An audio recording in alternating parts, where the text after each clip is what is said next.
Ketua Ikatan Pedagang Pasar Indonesia Maluku Muhammad Marasabesi bersama sejumlah pedagang eks Pasar Lama Senin siang mendatangi Komisi 2 DPRD Kota Ambon. Kedatangan mereka guna menyampaikan aspirasi terkait pembangunan lapak oleh pihak swasta dan penempatannya.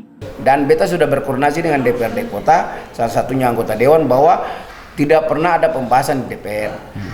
Sehingga penjualan harga lapak di bawah sangat tidak normatif, Pak. Ada yang berkisar 28.650 itu dihadirkan oleh Pak Kabid Indah Kota Ambon, Pak Pato sendiri. 28 juta 650.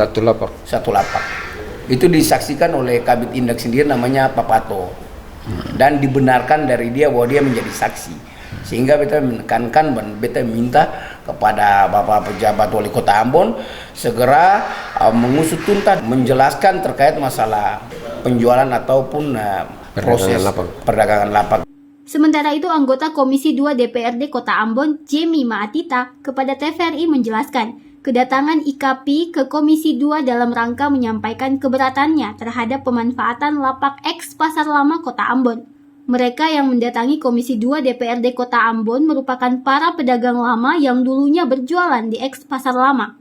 Mereka minta agar pedagang lama juga diprioritaskan sehingga mereka dapat kembali ke tempat awal mereka. Selain itu, para pedagang eks Pasar Lama ini juga mengeluh soal harga lapak yang dinilai terlalu mahal.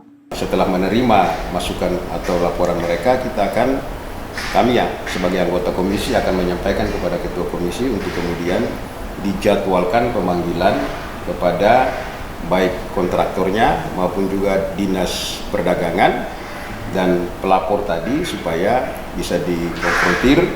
Kita akan mencari jalan keluar di situ. Yang pertama adalah kita pasti menghendaki hal yang sama dengan yang mereka kehendaki, yaitu supaya pedagang yang lama itu menjadi prioritas.